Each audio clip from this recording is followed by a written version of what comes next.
پھیلایا ہوا پروپیگنڈا کیا ہے؟ جانوروں سے محبت یہ سکھائیں گے ہمیں؟ اللہ کے نبی صلی اللہ تعالیٰ علیہ وسلم فرماتے ہیں بنی اسرائیل کی ایک خاتون کو میں نے جہنم میں دیکھا. کس بنیاد پر؟ فرماتے ہیں وہ عبادت گزار تھی، زاہدہ تھی، پرہیزگار تھی، لیکن ایک بلی پالی ہوئی تھی، اور اس نے کبھی عبادت کرنی ہوتی تو 2 دن 3 دن تک اپنے کمرے میں گوشہ نشین ہو جاتی تھی اکیلی، اور اس نے اپنی بلی کو ایک جگہ پر گلے سے رسی لگا کر باندھ دی، اور 3 دن تک وہ اپنی عبادت میں رہی، مصروف رہی، اور 3 دن کے بعد اسے خیال آیا تو جا کر دیکھی بلی مر چکی تھی. حدیث پاک میں صحیح حدیث ہے، اللہ کے نبی صلی اللہ علیہ وسلم فرماتے ہیں صرف اس بنیاد پر اللہ تبارک و تعالیٰ وہ عبادت کرنے والی عورت کو جہنم میں بھیج دیا. جو میری مخلوق پر رحم نہیں کرتا وہ رحم کے قابل نہیں ہے. یہ سکھائیں گے ہمیں جانوروں پر رحم کرنا؟ ہم جس جانور کو ذبح کرتے ہیں وہ اللہ کے حکم سے کرتے ہیں، اس کے علاوہ کسی بھی جانور کو ظلم کرنا، اللہ کے نبی صلی اللہ تعالیٰ علیہ وسلم کی حدیثوں میں سے یہ ہے کہ جانور پر ظلم کرنا ذمی پر ظلم کرنے سے بڑا ہے. اور ذمی کیا ہے؟ ذمی وہ جو مسلمانوں کے ملک میں امن کے ساتھ رہنے کے لیے ریکویسٹ کیا ہوا ہو اور اسلامی حکومت اسے امن دی ہوئی ہو. اور اللہ کے نبی صلی اللہ علیہ وسلم فرماتے ہیں مسلمان پر ظلم کرنے سے زیادہ بڑا ظلم ذمی پر ظلم کرنا ہے، اور اس سے بڑا ظلم جانور پر ظلم کرنا ہے. یہ میرے آقا کے فرمان ہے، نبی اکرم صلی اللہ علیہ وسلم نے فرمایا، اور رحمت للعالمین ہے.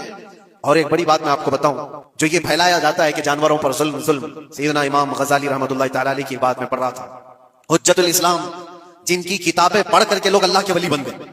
امام غزالی کا نام سنا ہے؟ اتنی کتابیں انہوں نے لکھا، تصوف کے امام ہیں، علم کلام کے امام ہیں، منطق کے امام ہیں، فقہ و تصوف کے امام ہیں، بے شمار علوم و فنون کے دریا بہائے ہیں. اس حجت الاسلام امام غزالی رحمۃ اللہ علیہ کے انتقال کے بعد ان کے بھائی نے ان کو خواب میں دیکھا اور پوچھا آپ کے ساتھ اللہ نے کیا معاملہ فرمایا؟ امام غزالی فرماتے اللہ نے مجھے بخش دیا، میری لکھی ہوئی کتابیں، میری عبادتیں، ہزاروں کو جو میں نے پڑھایا وہ شاگرد، یہ ساری چیزوں کی وجہ سے نہیں، بس ایک کام کی وجہ سے. پوچھا وہ کون سا کام؟ کہا ایک بار میں کتاب لکھ رہا تھا اور سیاہی میں قلم ڈبو کر کے لکھا جاتا تھا، اور سیاہی جو بنتی تھی وہ پھلوں کے رس سے نکال کر، اور لکڑی کا قلم اس میں ڈبو کر کے لکھا جاتا تھا. تو میں لکھ رہا تھا کہ ایک مکھی آ کر سیاہی پر بیٹھ گئی، میں اپنا قلم روک لیا کہ ہو سکتا ہے وہ پیاسی وہ پی کر چلی جائے. کافی دیر تک وہ مکھی اس سیاہی پر بیٹھی رہی، اور پی کر کے جب وہ اڑ گئی تو پھر میں اپنا قلم چلاتا رہا. یہ بات تو زندگی میں آئی اور گئی، میں نے تو اس کو چھوٹا سمجھا تھا، لیکن میری موت کے بعد رب تبارک و تعالیٰ نے مجھے اٹھا کر فرمایا جس نے میری چھوٹی مخلوق پر رحم کیا بس اس نیکی کی بنیاد پر میں تجھے جنت عطا کرتا ہوں.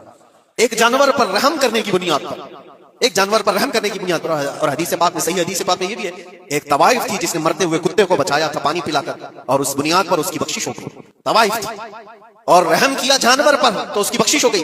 میں اسلام کی وہ چیزیں تمہیں بتا رہا ہوں